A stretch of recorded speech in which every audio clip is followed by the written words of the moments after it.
the True DFS Sunday morning show. We're going to do our picks before lock. It's really going to be an interesting one because we're getting news in today, right now, that hopefully will create some value. It's it's not a very value-friendly slate for Week 18. Usually we at least even have guys projected. And right now there's just a lot of question marks. Sheets, how are you sort of attacking this slate? Talk a little bit about some of your builds and guys you're focusing on. I know I'm spread out a little more than usual today. Anyway, what are you doing? Hopefully we don't get any value. If you wanted the truth, I mean, I'm a little spent from having to update. I was about to say the S word, update stuff like right up until lock and like all these other sports. I usually rely on NFL for a little bit of respite from that, but it's not going to happen. I mean, there's going to be something to come in. This week is a week not like most of them, but I would have expected more stuff to come on in actually by now. But for now, I'm updating projections as of now, which is kind of silly, but I'm just kind of like my process. I did put something up as of about an hour ago, and my builds are going to be based on that for now. And then as stuff comes in, we'll try to adapt to it. But did go 2 for 2 against the spread yesterday, including my Denver play plus the points over Kansas City. Yeah. So that's good news. And live and Survivor, again, you guys want to root. I really couldn't have asked for 2 better picks on my side. I have Tennessee and Buffalo both as huge favorites, both who need to win. You know what I mean? Like, I guess that's why they're huge favorites. And then I'm going to be rooting against almost definitely Washington. They're going to get ownership. And then probably some Minnesota is going to get some ownership or whatever for as far as Survivor goes. But as far as DraftKings goes as of now, I will just tell you kind of where I'm at. I really have a lot of this Chicago Minnesota game. I have a lot. I have like 40 right now. I have 40% Allen Robinson, and I have like about 60% Justin Jefferson. I will also let everybody know that I have will tell you real quickly that you definitely do want value to open up then. Because, I mean, is that a play like this is a guy who hasn't had 10 does he have 10 fantasy points in the game this season? So you would want some value, right? I guess. I mean, I'd like some value as far as a player goes, but not as someone who has to deal with the projections. That's all. Yeah. But yeah, and Justin Jefferson I've had full 60% of. But I like this Dalton stack. I like Dalton, Robinson, and Kmet. I think that's cheap enough. And I can get all kinds of other stuff in, and I happen to like that a lot. Then what other stuff do I have? I have the other side. I have Cousins with Jefferson and Osborne. Then I have what I imagine is going to be pretty somewhat chalky Arizona situation, right? I've Murray and Kirk, and then Ertz would be the main guys over there. So as far as like teams and stacks, I guess those are my 2. As I kind of scroll down my list here, those are the 2 that I have the most exposure to as far as just overall team exposure. Yeah, I'm taking a weird one this week because I was off of this early this week. I'm gonna play more of the Rams and San Francisco game. It does worry me that the Rams can run the ball and potentially extend drives against the Niners could do that against the Rams. But I still like Stafford with Kupp and Higbee, especially. I don't mind mixing in Jefferson or a little bit of Odell. But I do think Higbee and Kupp stand out anyway, and doing something that you sort of do sometimes. And I used to do this in the NFL, but then I learned better because things have sort of changed, and you want that upside for your quarterbacks if you're going to pay that much. But I will take a shot with the Stafford in this situation. It's not like there's other quarterbacks outside of Josh Allen and Kyler Murray who I'm worried about putting up a number so crazy. There's no Joe Burrow this week, which is basically I guess that's what that's saying is there's no Joe Burrow. But I really do like this Stafford to Higbee and Kupp. I like Josh Allen too. I think Diggs is 6 catches away from a big, I think $1.5 million bonus, and they do need to win, so I'm going to play that angle a little bit. I also don't mind the price on Davis or Beasley. I don't like double stacking Josh Allen as a rule because you see why on weeks like last week where he just runs for a million touchdowns and doesn't really throw the ball and doesn't air it out as much. But those are some. But that's Seattle. Yeah, the Seattle Arizona game. Stafford. I do have one of my big lineups is currently excuse me, why am I losing my train of thought? Is the Cousins route. I am going to do that in some tournaments. So I don't play Cousins very often, but today will be a day that I play. Let's talk about some running backs because that's a really tough position. And guys, I'll get to your questions and thoughts and stuff in there. But just do me a favor, if you guys want to mention your takes or whatever, that's one thing. But if I just see names written out, I don't know what that means. Is that a question? Is that just a comment? Let me know if it's going to be a question, and then I'll answer the questions. Put a QQ or put a question mark or something so I have an idea of how to address it. Tons of news coming in. The biggest one so far is that Aaron Jones is out. I don't think that's anything surprising at all. And it does make, guys like, getting into the running back position, what to do with whether they'll give Dylan many carries or whether they'll play Patrick Taylor a bunch at 4K, which is a way to get some value. What are you looking at the running back position in general? My current top-owned guy is a guy who's currently listed as questionable. So let's see. So my top-owned guy is James Conner right now. Yeah, I love him. I don't think he's that questionable, but I agree with you. Okay, so that's my main guy. I have over 50% of him. And then my next main guy is David Montgomery. I have him about 34%. And then my next guy under that is Sony Michel at 20%. And then, well, I skipped one. So I do right now have Jonathan Taylor at 28%. And then the next highest owned is going to be 14%. Devin Singletary. Those are my main running backs. Now I will, for those of you that play on Yahoo, what's his name? Najee Harris is particularly cheap over there. So if you want to play him, you can play him on Yahoo. So those are my main exposures on running back. How about for you? Yeah, I really think the Michelle thing is a trap. I want to be away from that play. There's a good chance Cam Akers gets a decent amount of run today, and I don't want to mess with the split carry back at 6K when there's a bunch of guys who basically are getting the full workload in this, or could be in a similar range. So I'm not as interested in Michelle personally. Also, I don't like to run against San Francisco. The guys who I have the most of right now, I've got a ton of Jonathan Taylor. I have 40% Taylor and 40% Cup, so you can see why I want some value. Okay. I love Eli Mitchell, 37% Eli Mitchell for me right now, 46% Connor. I have 25% Carter. I'm probably going to come off of that, but I do think that he had the concussion last week, and I think people are sort of off of him, but I really like that play. I'm looking at my other backs here. Rashad Penny, I have 30%.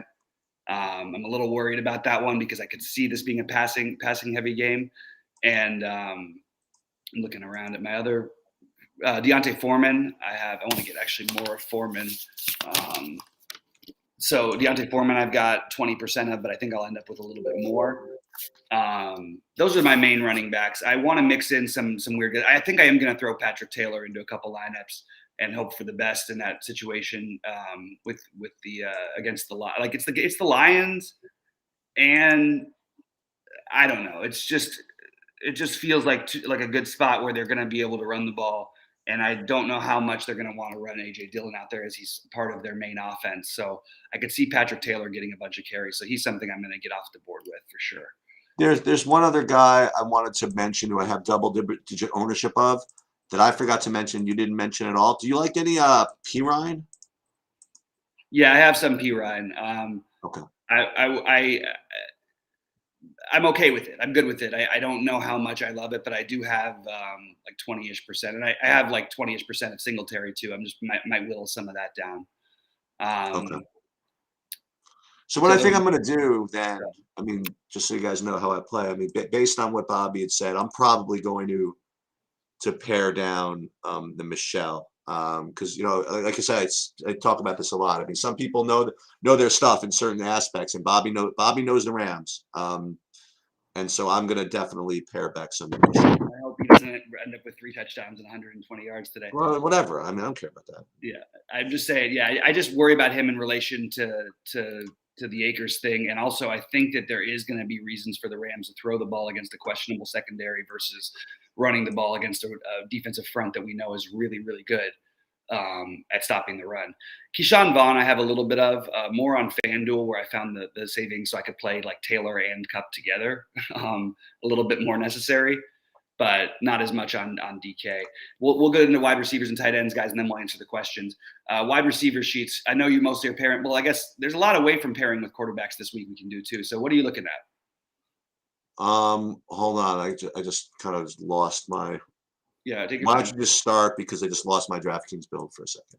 All right, so I don't mind taking, like, on the low end, the guys I'm taking shots on are Antoine Wesley, Cyril Grayson. I do have a one of my big lineups, a double St. Brown lineup. You got the brothers against each other there. I like both St. Browns, so okay, it makes sense. Anybody named Brown today with the last in their name is a good play. I feel like, you know what I mean? AJ Brown. One thing I'd like to do is I want to make a note to get more. That's tight end, but a Gronk. I do have some Mike Evans. I think that's going to be a good passing game for Tampa Bay. I'm looking at other ones. I have too much Marvin Jones. I'd like to get less of that. I'm using Deontay Harris as another spend down. I'm using Ray McCloud as another spend down for the Steelers. I really think the Steelers might throw the ball like 45, 50 times today. It's a great spot for Deontay Johnson. It's a great spot for Chase Claypool. So I'm playing those guys some. I am using Callaway to pair if I'm playing Taysom Hill. Like I said, I'm a little more spread out than usual today. I do like Lockett and Metcalf both, and I will mostly play them separately, but I will have some stacks with Wilson and both of them. The sort of the last game in your, Roethlisberger's last game ever.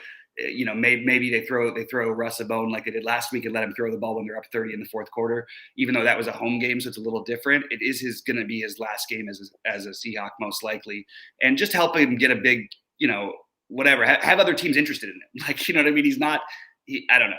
So I feel like that's a spot I'm trying to attack as well. So my wide receivers then, as I mentioned, like 58% for now, Justin Jefferson.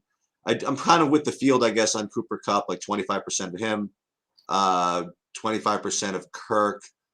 But guys that maybe that we didn't talk about, or maybe I have 40% Kupp. Sorry, go ahead. Oh, okay. Other guys that you mentioned earlier this week, and you didn't. I don't think you picked up on him today. I have 20% of DJ Moore. I have 10 of DJ Moore. My bad. That's my bad. Oh, okay. Okay. I have 30% of them. 30%. Yeah, so I got a good amount of DJ Moore.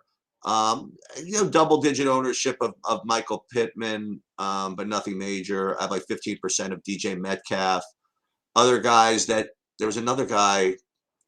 I have like about 10% of Lockett. I do have, by the way, 2% of Marvin Jones. And I guess kind of like my sort of hoodoo, I have 10% of. I literally don't know who this is. Let me get his first name. I have 10% of Juwan Winfrey. Okay. From the Packers. Is that? From the Packers. He's 3K on the Packers. Okay. I have no idea what it is. I have no idea what it means, but that's who I got to. Okay, interesting. Amari Rogers was showing up a little bit higher. And he's another guy I have a little bit of too, actually. Amari St. Brown. I think people are giving St. Brown a little bit more of the nod, also partially because of his brother. So I believe they're brothers anyway. I'm pretty sure they are, but I'm not 100%.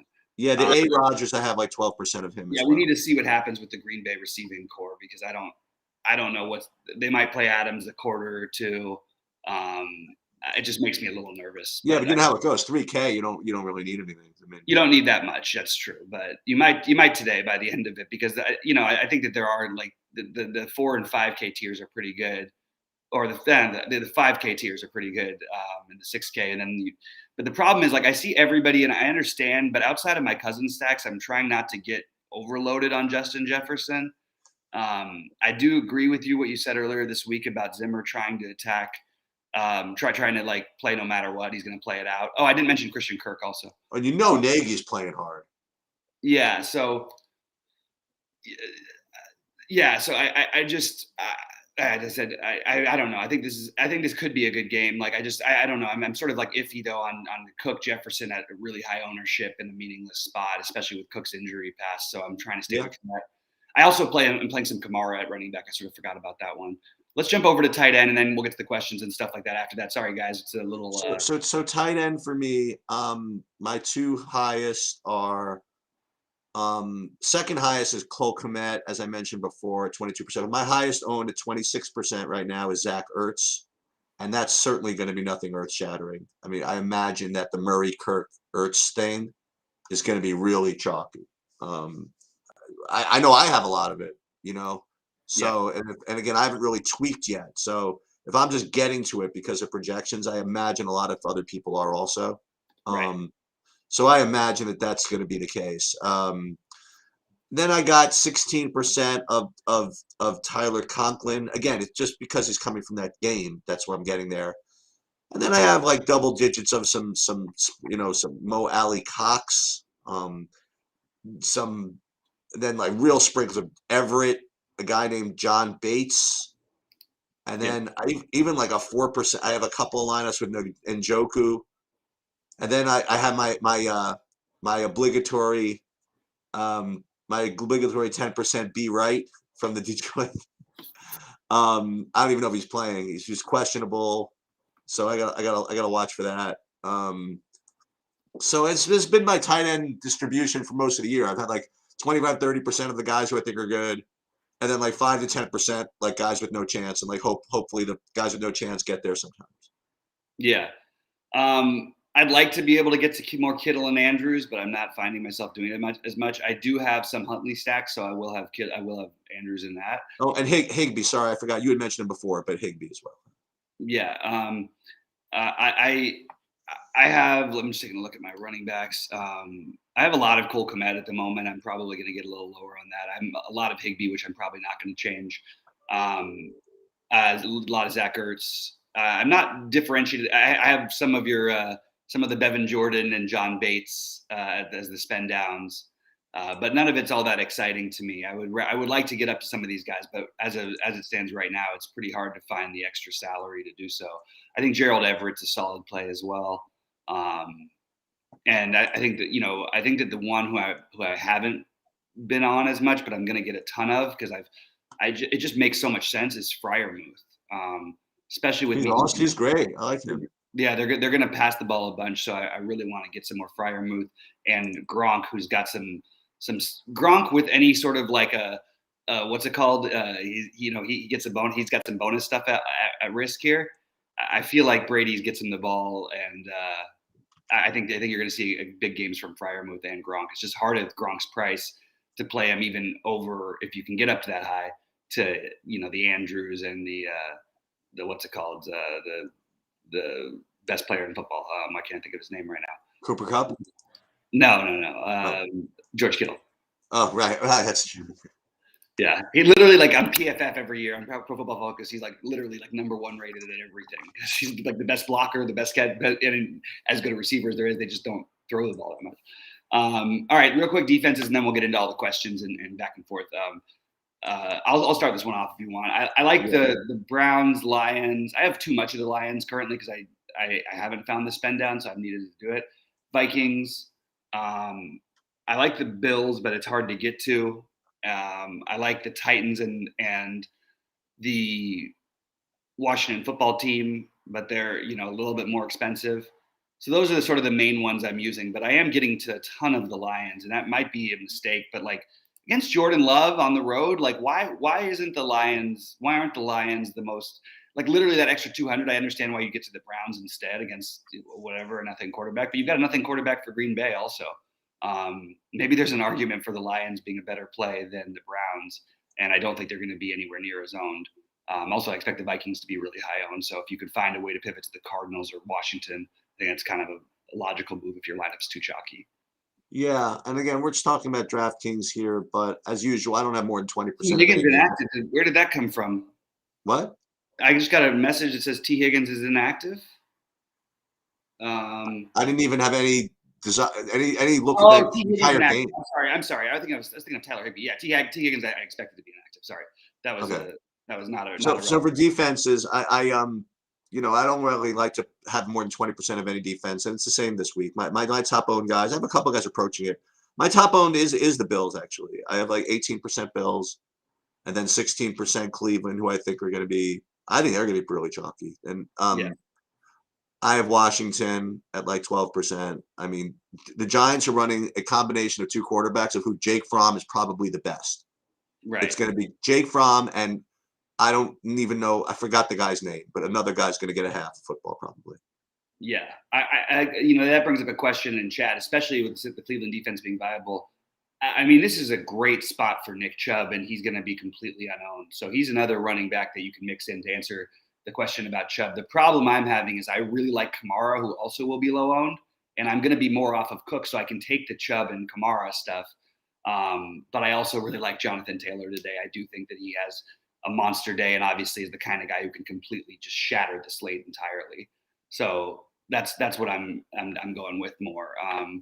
By the way, Michelle is rating as a really popular play, for what it's worth, and that should be a competitive game, so you should get usage and everything.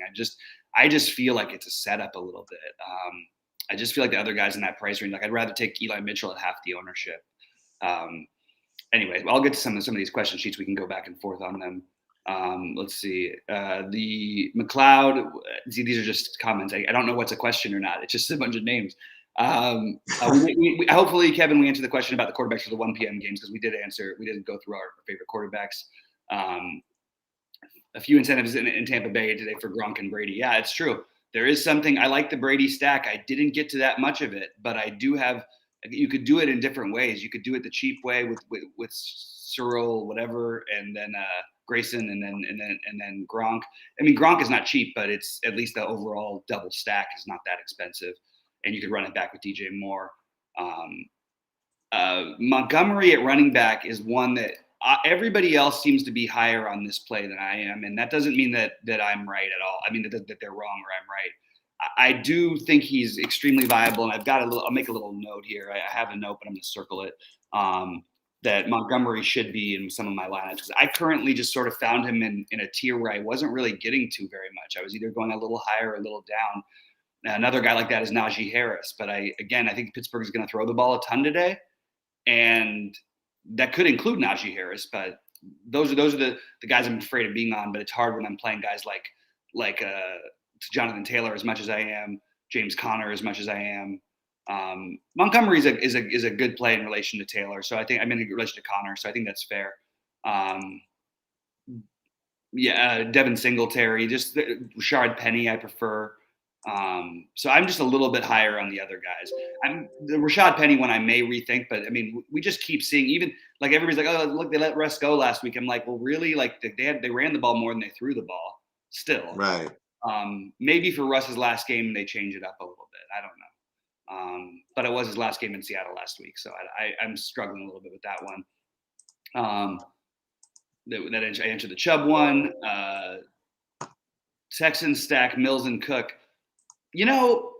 Worse things could be done. I like Cooks, so I actually think that's a good play on his own, and he's going to be popular. But why isn't nobody's going to play Mills, and they're going to have to throw the ball a bunch? So I think that's an interesting play, and he's so cheap. He's frisky. This guy, I like him a little bit. I don't mind that. I can get behind it. You just want your 20 fantasy points and get out of there, basically. But it is tough. That Tennessee defense has been really, really good. Yeah. I still have questions about their secondary. For some reason, never pays off. But partly we're not getting the right teams to do it. But I would rather play Tyler Huntley. But I don't mind if especially the Cooks play is very, very logical. Tyler Huntley's I think Tyler Huntley's an interesting play. Yeah. Let's see. Yeah, there's that whole game. So you play Huntley, you could run it back with Deontay Johnson or Chase Claypool. Claypool's really cheap on FanDuel as well, and does have some touchdown upside, even though he hasn't shown as much of it this year. There's just a lot of guys. It's funny. It's the same as always. I'm very interested in the Pittsburgh receivers and not interested in Ben Roethlisberger in the slightest. And I think that you generally see one Steeler kind of have a monster day, and it could be James Washington today for all I know. I mean, really could be anybody. That's why I love them on those Monday night games or on those showdown slates, because you never really know which one of those guys, and you could just get the low ownership one, and it could just as easily be that guy outside of Deontay Johnson, who's always just going to get a ton of work. Guys, keep popping questions in and thoughts. I'm trying to see if there's any projections. Sheets, have you updated it? Take a look at any updated stuff, because I'm seeing if anything. Yeah, I just did stuff as of like 15 minutes ago, if that helps. Okay. I'm trying to get. I haven't rebuilt since then, because I've been doing this. But yeah, and we'll get out of here in like 10 minutes or so. But yeah, it's I need to continue this winning streak, so we need to. Yes. Today. Tannehill, by the way, Friday. Oh, Sheets. That was like it was a good night for me. I did really well, but man, that could have been really something for a while.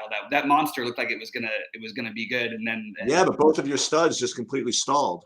Exactly. I mean, if I get my normal game from them, I win going away. It wasn't even close. I had the 1% owned Vooch. That's what I ended up doing. And even he kind of stalled in the second half. Yeah, it's true. I mean, within like 2 minutes into the third quarter, I think he had 43. Yeah, and it looked like he was on his way to 60 something plus, and it did end up at 55, so it wasn't anything terrible. I also, you want to revisit some of your favorite spread plays? I honestly hate this week to do that in football. All right, I'll give you because I gave you guys Denver the other day, so I'm going to revisit today. I think Miami's a freaking lock today against New England. Ooh, I actually like that call. Yeah. Yeah, it does feel like they shouldn't be 6-point dogs here. What do we think of the New York Jets tight? Just give us a name. I don't even. It's not. Yeah, who is that guy? Somebody got some. Well, let me. You know what? Just for fun, then let me see what kind of hoodoos I have that I haven't talked about yet. Everett, I said. Vaughn, you mentioned. I have like 2% Isaiah McKenzie. Okay. The other one, yeah. He's had. 6% Robbie Anderson, maybe. I don't know if he'll play, but yeah. Yeah, I know. Oh, I have like 2% D Angwabokli and running back. Oh, yeah. Oh, they're all gonna look terrible. I mean, you know. Yeah, no. I was. You already mentioned the Carla Grayson, or what was Grayson? It was Cyril Grayson, yeah. Cyril Grayson. And you could play, I don't know. I mentioned Adam Troutman. Yeah. Hunter Henry. That's not particularly whatever. No. Did you say Ray McLeod? Did you talk about him? Who?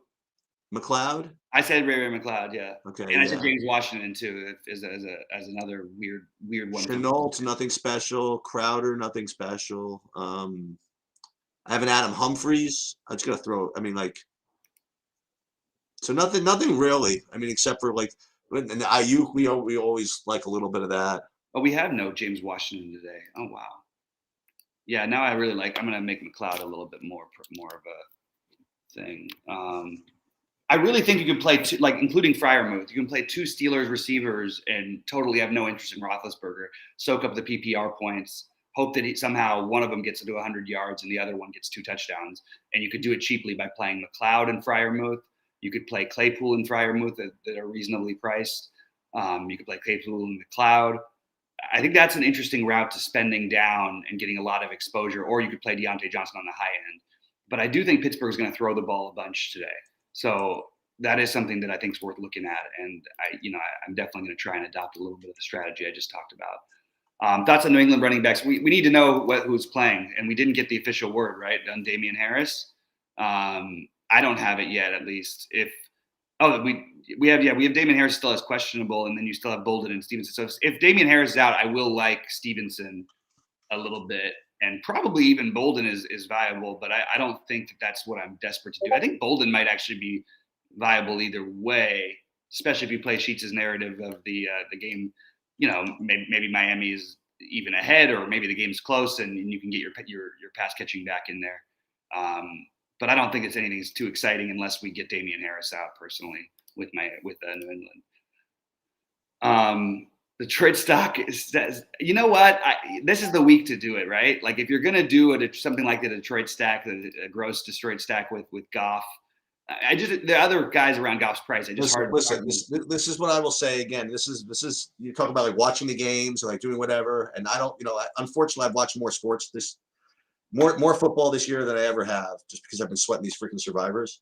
Yep. And I've watched more Detroit Lions football than I can care to watch. More than anybody These guys else. try every freaking week, okay?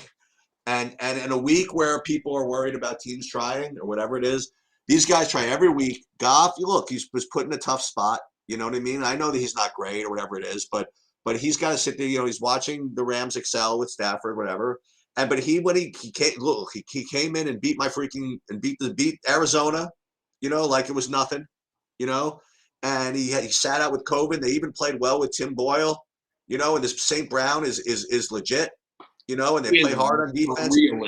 Like last week, they lost, whatever, they gave up, whatever, but their offense always tries. So I have no problem with you playing some kind of Detroit, especially with the idea that maybe you're going to get a limited Swift and split that time. too. Yeah, I didn't even think of that. You can get some serious pass work done there, and obviously, what we all forget is that they don't have any. There's no what's it called out there, and there's no T.J. Hawkinson. So Yeah. we are going to get more targets to the guys who can find themselves open, and certainly St. Brown is, against all odds, literally the only guy they have to cover in every week. Every time I see him, it's not just that he's open; he's like open by 10 yards every play.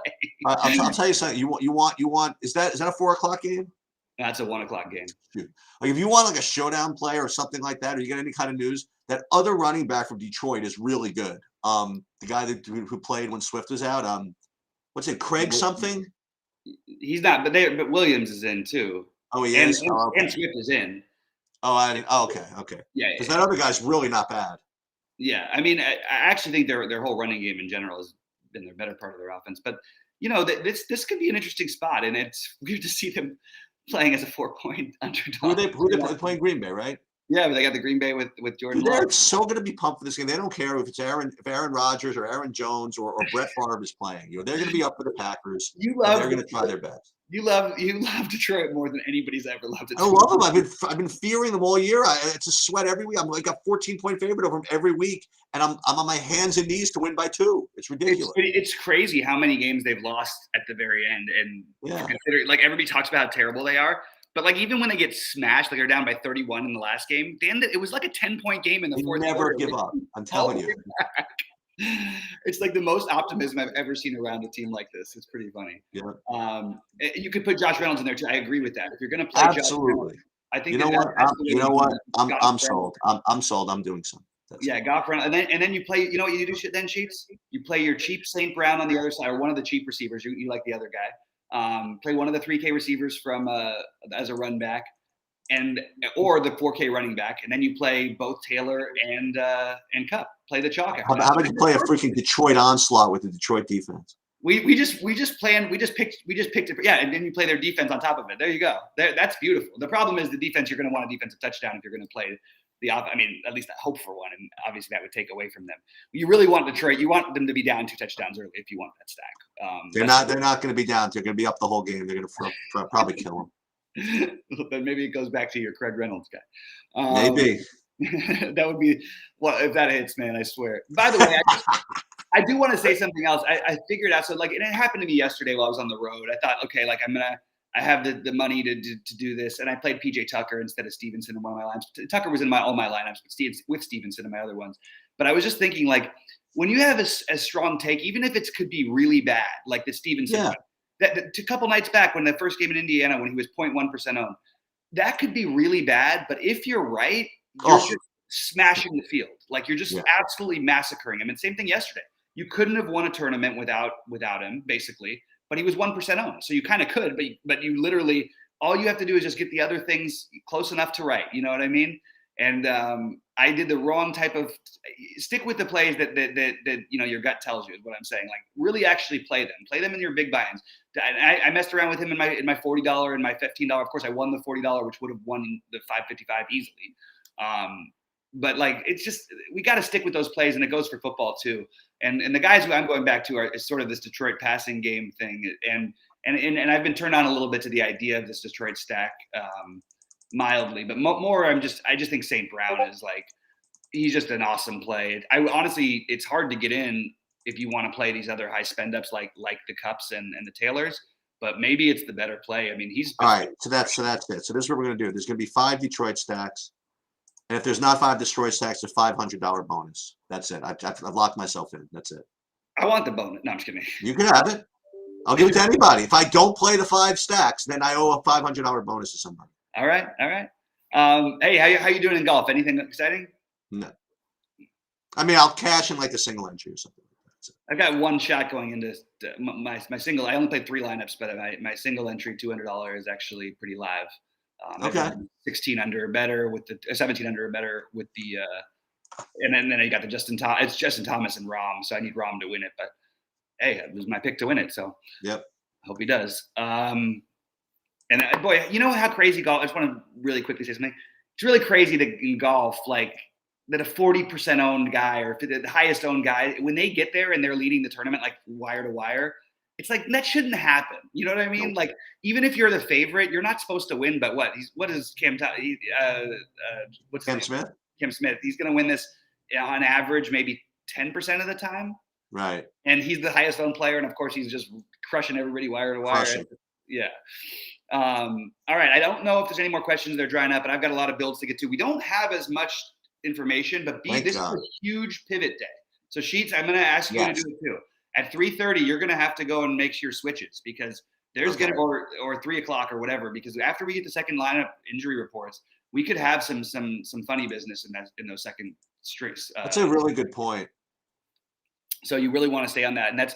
I mean, literally, it hasn't been great for my personal life lately, which is fine. But like, because I've been locked into my NBA stuff. It's been such a shit show or whatever. But I've actually gotten to almost like embrace. It stresses me out, but then I embrace and enjoy it because you're making pivots that are just so much better than what anybody has when you just delay those decisions and you react to information because people don't like to do that. They like to go. They want to start their day at 1 o'clock. Guys, let me know if there's any other questions. Let's hit it big today. I will be in Discord and try to answer what I can. Obviously, like on Friday, it was really hard for me to do the pivots with basketball because some of them were right before lock and everything. I fortunately ended up on 90% of Elijah McGuire and 85% of Pascal, which really, really worked in my favor. I think Darnell Mooney is in play. I actually didn't mention it, but the millionaire stack, the crazy one I have would be Dalton to Kmet and Mooney or Kmet and Robinson or Mooney and Robinson. And then you run it back with either Jefferson or Cook. All right. Or Osborne even, by the way. Or Conklin. Anyway, Sheets, anything else before we get out of here? No, we're good. All right, guys, let's crush it today. Good luck to everyone out there, and let's make some money. All right. See you later. Good